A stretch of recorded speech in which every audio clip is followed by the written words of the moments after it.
নেও বাবা, মাছের মাথাটাতে ভাত খাও। এরে তুমি কি করলা? জামাইয়ের পাতেতে মাছের মাথা লই লিলা? হ্যাঁ নিছি। তো কি হইছে? ওই মাসে কয় টাকা ইনকাম করে যে মাছের মাথা খাইবো? ওর মাছ খাওয়া লাগবো না, ওর ডাইল দাও, ডাইল দিয়ে খাইয়াই উঠে দেখ। আম্মা ওই আব্বাই তো ঠিকই কইছে। আরে যে সব মাছ মাংস এইটা আমি খাইতে পারি না, আমার পেট খারাপ হয়ে যায়। ওই আমার ডাইল দিয়ে খাইতে দেন, এটা আমি খুব পছন্দ করি। চুপ করো, প্রতিবাদ তো করতে পারো না, তারপর হুজুর হুজুর করো কেন? পাগল হইলেও ওই চালাক আছে, ওই ভালো করেই জানে প্রতিবাদ করলে ওর কপালে খাওয়ানি জুটবো না, ওর বাতি উঠে যাইবো। পোলাটা রে বাবা, অপমান না করলেও পারতা তুমি। অপমান তোর গায়ে লাগে না, শ্বশুর বাড়িতে বসে বসে খায়, এতদিন দেবো একটা চাকরি জোগাড় করতে পারলো না। আমার পোলাটাই তো তাও রিক্সা চালায় খায়, কয়টা টাকা ইনকাম করে, ও তো হেরাও পারে না। কয়টা টাকা ইনকাম করলে তাও তো তরকারিতে খাইতে পারতো। আব্বা এমন তো না যে আমি চাকরির চেষ্টা করি নাই, এমনও করতেছি, চাকরি হইতেছে না, এটা কি আমার দোষ? সেই চাকরিটাও একটু হইতে লয়, এটাতেও এতগুলা টাকা ঘুষ চাই। এতগুলা টাকা ঘুষ দিয়ে তো আর চাকরি করা আমার পক্ষে সম্ভব না। আব্বা ওইসে এত রং তামাশা মার্কা কথা কওয়ার লাগবো না। চাকরি না পাও, রিক্সা চালাও, তাও আমার ঘরে বসে খাইও না, তাহলে কিন্তু লাত্তিটা ঘর থেকে বাইর করে দেব। ঠিক আছে আব্বা, ও যদি এই মাসে চাকরি না পায় তাহলে আমরা দুইজনে মিলে এই বাড়ি থেকে বার হয়ে যাব। প্রয়োজন পড়লে আমরা রাস্তায় থাকবো, তারপরেও আমরা এই বাড়িতে থাকবো না। কথা কম কবে তো, শুধুমাত্র তোর মুখের দিকে তাকাইয়া ওর মতো একটা ফকির নিয়ে আমি সহ্য করতেছি। বাপ, এই যে আজকে এতগুলা কথা ওনায় আমার অপমান করলেন না, আমার যে কতটা কষ্ট লাগছে এটা আপনি বুঝতে পারেন নাই। আপনি এটা বুঝতে পারেন নাই, তো আপনি বুঝতে পারবেন আব্বা। ওই দিন বুঝতে পারবেন যেদিন আপনার অবস্থা এতটাই খারাপ হইব, আর আল্লাহ আমার ভাগ্যটা পরিবর্তন করব, আমার কাছে টাকা পয়সা কিচ্ছুর অভাব থাকবো না। আপনি আমার কাছে যে 2টা পয়সার লেগে হাত পাতবেন, আমি আপনার কিচ্ছু করবো না।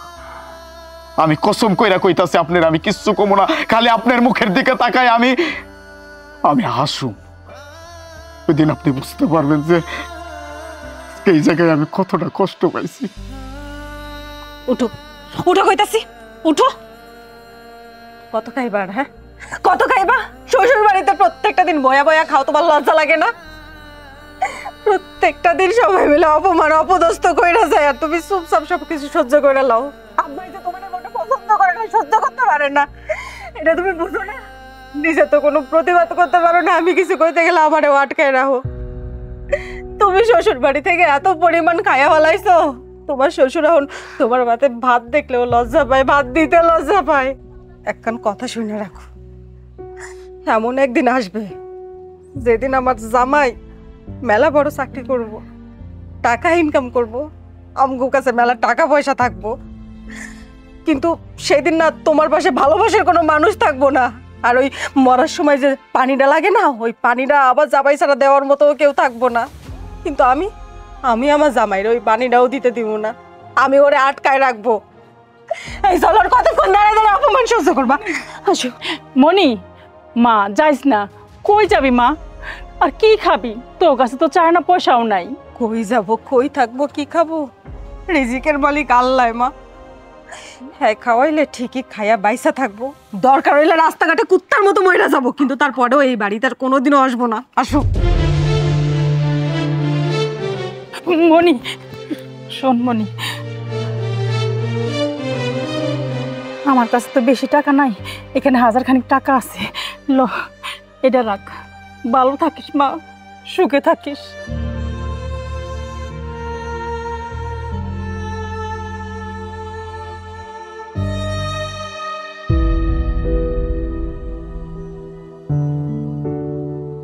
মা, বাবা আলিফ, মা, বাবা। বাবা তুমি এখানে কেন এসেছো? এক্ষুনি এখান থেকে চলে যাও, তোমাকে দেখে আমার বিরক্ত লাগছে। তোমার সাহস হয় কি করে এখানে আসার? এক্ষুনি চলে যাও। মনি ঠান্ডা হোক, আগে ওনার কাছ থেকে শুনি যে উনি কি বলতে চাচ্ছেন, বলুন আপনি। বাবা, মা, তোরা তো জানোস আমি রিক্সা চালাই, আমার পোলারাও রিক্সা চালায়। ও সংসারে তেমন আয় উন্নতি নাই। এদিকে তোর মায়ের বড় একটা অসুখ হয়েছে, ক্যান্সার ধরা পড়ছে।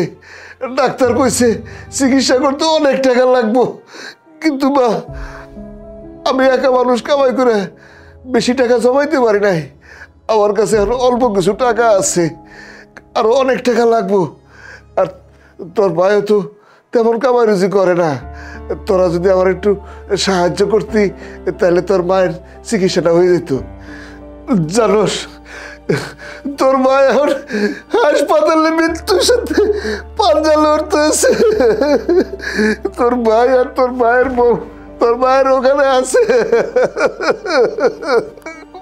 মানে বাবা আলিফ, তোমার শাশুড়িরে বাঁচাও।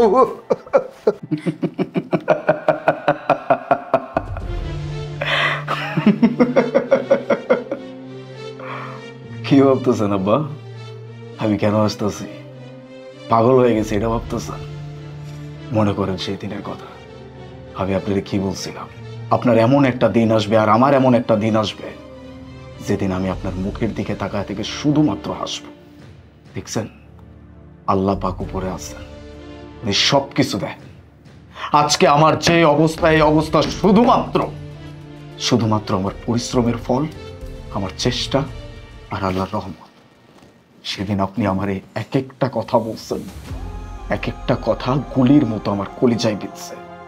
আমি কিচ্ছু বলতে পারি নাই। বলছিলেন না প্রতিবাদ করতে পারি না শুধুমাত্র এইটার জন্য যে আমি আপনার বাড়িতে খাইতে পারবো না। আজকে আমার খাওয়ার অভাব নাই, সবকিছু আছে আমার। টাকা পয়সা বাড়ি গাড়ি কোনো কিচ্ছুর অভাব নাই। হ্যাঁ, আজকে আপনার অবস্থা থেকেও আমার এতটুকু খারাপ লাগতেছে না। আমার মনে হচ্ছে আপনার সাথে যা হয়েছে এটাই হওয়ার ছিল। একটা কথা সবসময় মাথায় রাখবেন, উপরে একজন আছে, উনি চাইলে 1 সেকেন্ডের ভিতরে মানুষের ভাগ্য পরিবর্তন করে দিতে পারে, যেটা আজকে আমার হয়েছে।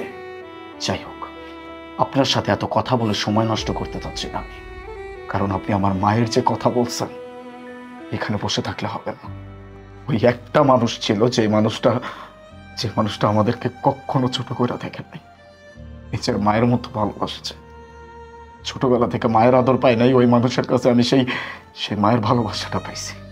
আর আজকে কিনা তার এত বড় একটা খারাপ অবস্থা, আমি বসে থাকতে পারি না। আজকে আমি যা করতেছি সব আমার মায়ের জন্য করতেছি। আপনার কথাই আমি কিচ্ছু করতেছি না। আমার মাকে বাঁচাইতে হবে। আপনাকে তো আমি কোনোদিন ক্ষমা করবই না, সেটা আপনি লিখে রাখেন। যাই হোক মনি, এখানে বসে থেকে সময় নষ্ট করলে চলবে না। মায়ের চিকিৎসা করাইতে হবে। চলুন, আমাদেরকে নিয়ে চলুন। মা কোথায় আছে? আমাদেরকে নিয়ে চলুন। চলো বাবা, তাড়াতাড়ি চলো। মা তাড়াতাড়ি চল।